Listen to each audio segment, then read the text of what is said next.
Nina, please go ahead. Thank you. I think the applause says it all how impressed this side of the things, this side of the crowd has been. How impressed was the dugout with? Not, I mean, I'm sure you've shown incredible fight in the second innings yourself, but how proud was the dugout of what we saw today specifically? Yeah, well, I think firstly to lose is a bit disappointing, but I think just the character that the group has shown over the last 2 days was absolutely amazing to see. I think to concede 500 and something runs on day one, I don't think many people thought it would get all the way to the last session on day 4. So yeah, I think just the absolute grit and determination that every single batter had going out there to see it through until the end was amazing, and I think it'll do a lot of good things for this group. Just for you personally, between the first innings and the between the first innings and the next, like what sort of what did you tell yourself, between the 2 innings? Well, obviously the first innings, I think we showed a bit more intent. We sort of tried to get close to their score, but I think their spinners were just really skillful, really accurate, and yeah, we just all went out. And then the second innings, I think we saw that we needed to stretch it out, to bat a bit more time, to take it as deep as we could. So yeah, my goal was just to sort of bat through that day 3, I think, and just to bat as long as I could, and then had that big partnership with Sine, and we just wanted to bat until the end of the day. And then coming back today just to see, Copy, Nate, just the amount of balls that they faced, and they're normally like wide ball players. They're normally known for their strike rates and their aggressive stroke play. So to see them really knuckle down and take it that deep was amazing. After the loss against Australia, it was me only who answered this question. Where does it sit? You started the captaincy first on. What is your first 6 months? Not a lot of fight at extremely different conditions, but sitting here now, this is your second test as a captain. Where does this test sit? Not just with the test match, but with the white ball stuff that you have been part of, red ball stuff, T20s, one days. Where does this one sit? Yeah, well, I think it was completely different to Australia. I think that obviously being at the WACO was all about the pace and the bounce and the swing and the nip, whereas this was all about the spinners and sort of navigating that. I think the captaincy wise, it was quite tricky, knowing which fields to set. I think they had a lot of funky fields that were really hard to sort of bat against, and then their spinners were so accurate as well, just almost landing it on a 5 rand coin every single time. So yeah, I think I've learned a lot as a player. I think spending time out there in the middle batting as well is going to help my captaincy, just to sort of observe what they were doing for more than 300 balls, just being out there. And yeah, I think it's a learning process for me. Just the more that we play, the more that we'll learn about it. There's obviously so much that we were learning as we were going and asking our coaches and our support staff, what should we do? But yeah, it was a great experience. I think it's probably one of the most memorable of the 3 test matches that I've played, just because of the character that we showed. On the personal note, having that bigger partnership with Sune, someone who was as a cricketer and off the field as a friend, was very close to you. For her to show that determination, for you to show that determination, and the relationship that you guys have, how special was it to especially do it in these conditions and to do it with her and her? Yeah, very special. She batted brilliantly. I was struggling to score more than like a 20 strike rate, and she just came in and started whacking them over the top. I think the bravery and the execution in that innings was amazing. I think she picked the balls perfectly, the ones to attack, and then showed a lot of patience. I think she's also seen as more of a white ball player, and it's quite explosive in T20 stuff. So to see her sort of knuckle down in both innings for that long was very impressive. So yeah, very, very impressive. Hi, I mean, congratulations, you guys are amazing out there. My question is, so the batting is great, but when it came to the bowling on the first day, we saw there was a bit of, the bowlers took their time to, understand what the conditions were, and also I think it was easier to bat on day 1. But from a bowling point of view, having seen them here, what do you think? Probably in these conditions, what are the things they need to add to their own, like just say, okay, you Yeah. Yeah, I think firstly it was a tough toss to lose. I think we would have batted first for sure as well. I think the pitch looked pretty nice to bat on day one and got slower and low and started bouncing a bit weird as the test got on. I think what they did well is just the accuracy. I think Deep T bowled 40 overs in that last innings, and I think nearly all of them were on the same spot, or it felt like it when I was batting. I think on that first day we just missed too much with the ball. I think we had wide ones, we had full tosses, we had balls down leg. I think just being consistent for longer is what Test match requires, and something that we weren't quite up to par with. And yeah, obviously conceding that much on day one was a bit disappointing. But yeah, I do think it got trickier to bat on as the day went on, or as the test went on. But their spinners just didn't give us anything. Sorry, I had to gather my thoughts better, but the next question is that, so, I mean, we did see a great crowd yesterday, I think about 7,000 odd had come. And the general thing about Chennai crowd is that we've heard, I mean, we've also seen that they are very appreciative of the opponents as well. They give standing ovations, and you saw Sune get a standing ovation yesterday, and you got like a great, ovation from them today. So a bit about the crowd and the conditions you played in, like, like how was it? It's awesome. I think to have that many people at a test match was amazing. And it's awesome how supportive they are of the opposition as well. Definitely cheering and clapping when any of us sort of reached a milestone. And it keeps it entertaining as well. I think that third day felt like a long time when I was batting out there, but it was nice to just sort of look out, and they were singing songs as well at one point, which was quite funny. I think there was a Laura is scared of Deep D at one stage. But yeah, it was just very, very cool. And I think the crowds in the ODIs were awesome as well. So yeah. I don't know, less on the century and the effort. Just wanted your thoughts on, I mean, she's been a crucial part of the setup for the past few years, and the way she has grown to contribute as much as she has. And it seemed like she was determined to take the line today, back through the day, and her effort with the bat to bat as long as she did. And even the past few days on the field as well, like she was just all over she could be on. Your thoughts on the way she is, what she means to this team? Who was the person? Sorry, Naini. Yeah. Yeah, she's an absolute great player to have on my team. I think just the character and the fight that she shows in any game that she plays is amazing. I think you saw it on that first day. There was a highlights package of her fielding and throwing her body around and diving for everything, and then bowling 10 or 12 overs as well. I think the energy that she brings to the field is amazing. The nice thing is she's pretty young as well. I think she still has a lot to grow as a cricketer. And I think she's only just starting to show what she can do with the bat. It's been the last year or so that she's starting to come into her shell as a batter, and I think she can really take the game away from the opposition in white ball stuff. And now today to show that character that she did to really knuckle down for that long was amazing. So yeah, she's a great player for the future, and she also helps me a lot with the captaincy stuff. So I really like having her on the field just to run a few questions by her, and she can sort of see it from a bowler's perspective as well. So she's been awesome. Just to follow the brilliant investor one on the helps with the captaincy. Anything you could share from what happened through this test match? Yeah, just I guess on day one, just a bit of stuff like bowling changes or field settings. I think both of us just sort of trying to share our knowledge and what we know in our limited knowledge of Test cricket. I think obviously it's not something that I can do entirely alone. I think with all of us being pretty new to the format, we need to run a lot of ideas past each other. So yeah, she definitely helped me a lot on the field.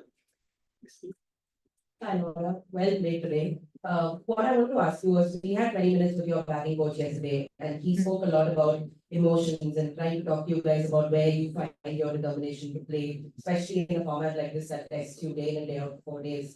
But then when we talk about emotions, it comes with a little bit of imbalance if you don't check it at the right time.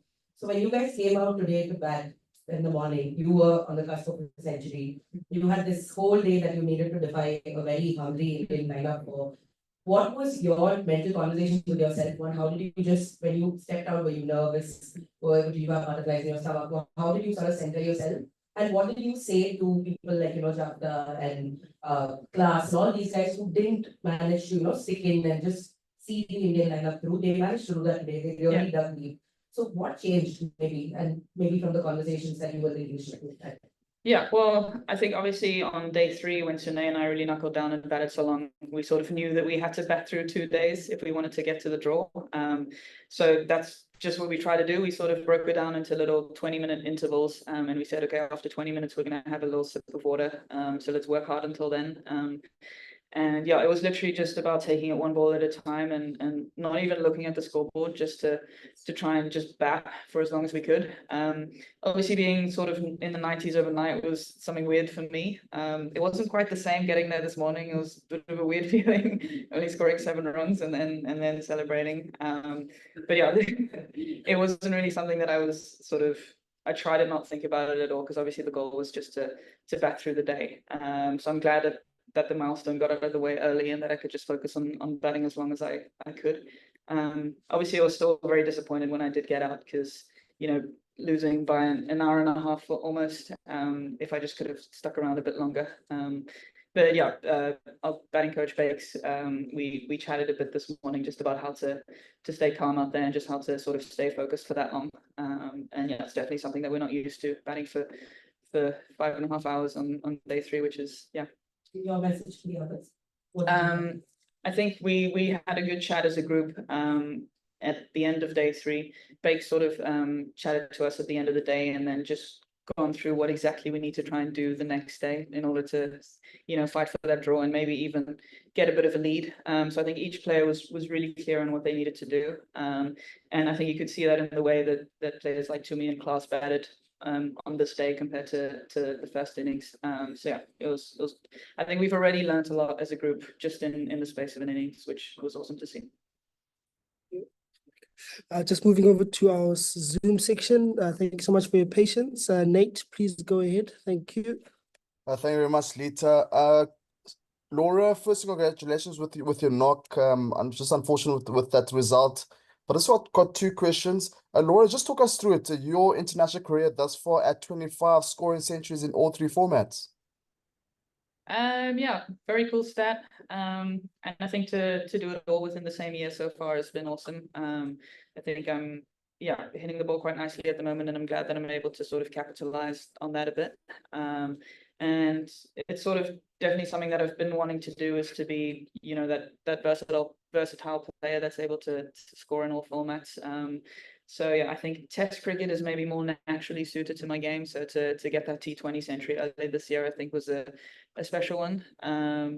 But yeah, I think just, yeah, it's nice. And then finally, wouldn't it be ideal to play domestic 4-day games for the women, which would in turn expand the season, more games and more experience in the format? Because I mean, conceding 600 plus doesn't look good.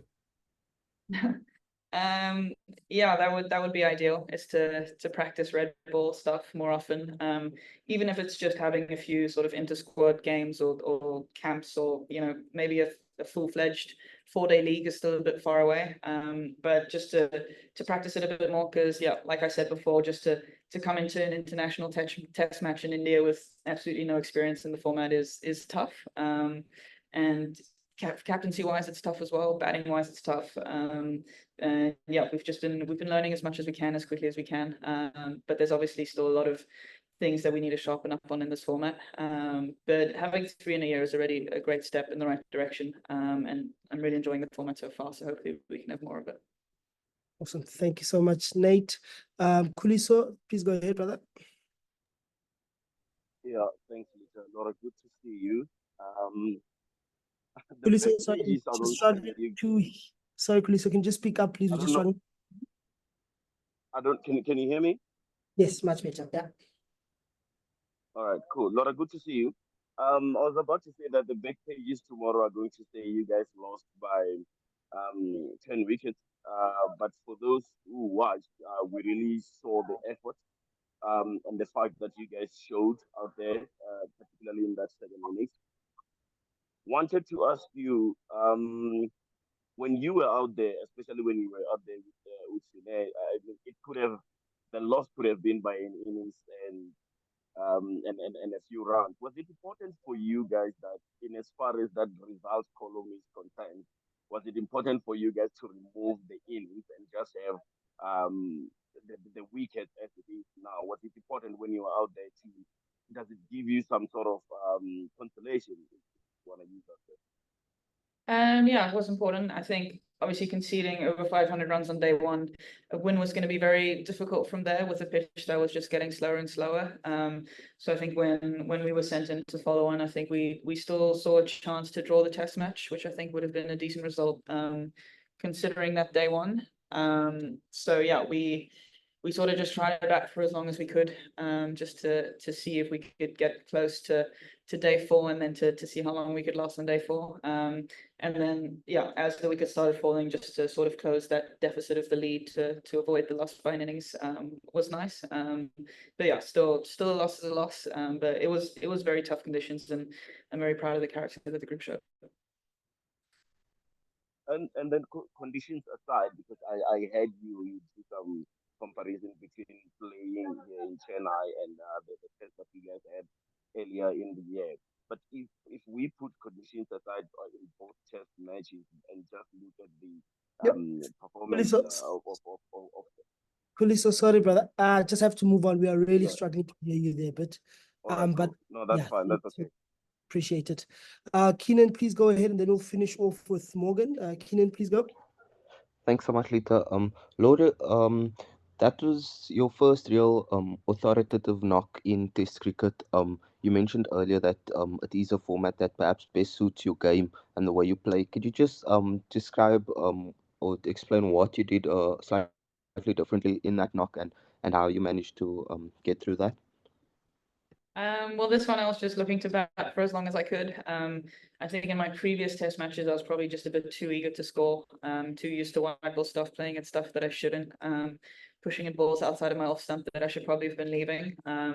But in this innings, scoring runs wasn't the goal at all. It was more just about batting time and surviving out there and taking it as deep as we could. So I'm guessing that should probably be my mindset for my other tests moving forward, because that worked a bit better. If I could just sneak in one more, please, Lita. Go ahead, please. Laura, I think it's fair to say that you're the best accumulator of runs in the team at the moment, at least the way you've been batting. Has there been any consideration to maybe slot down to 4 or so at least in the test squad, just to provide you with some protection, seeing as though you are the most likely to score given the form you're on, at least? Has that been given thought? And yeah, what were the conversations with Bakir with regards to that? No, that hasn't been a discussion. And yeah, I think our middle order did pretty decently in this test, so I think that worked out pretty well. I think I've opened for most of my career in longer format stuff, so yeah, I think that's probably where I'd stay. Thank you. Thank you so much. Morgan, we'll finish off with you. Please go ahead. Thank you. Thanks, Lita. Hi, Laura. Hard luck. Well fought today. Laura, just moving away from the tests to the T20s. Now, of course, there's a crucial series with the World Cup coming up. But how much of a boost is it to have Chloe coming back, and how much pressure will it take off you? Because she does bring more to the party than just with the bat and the ball. Yeah, it's awesome to have her back, especially for T20 cricket. She's an awesome T20 player. I think she's obviously a very explosive batter, so to have a slot back into that middle order is amazing. And then to have that left arm spin option in T20s, she's been very effective for us, and very effective in various leagues around the world, with the bowling as well. And yeah, more than that as well, like you mentioned, obviously helping me with a lot of plans and captaincy stuff. And just her general energy around the group. She's a very chatty, lively person. So to have her back in the dressing room, I think we instantly noticed she was back when she joined the dressing room today. So yeah, it's awesome to have her back in the squad, and hopefully she has a good series. Thanks, Laura. Awesome. Thank you so much, ladies and gentlemen. Unfortunately, due to time, we'll have to call it there, or be sure to send you high-res audio and video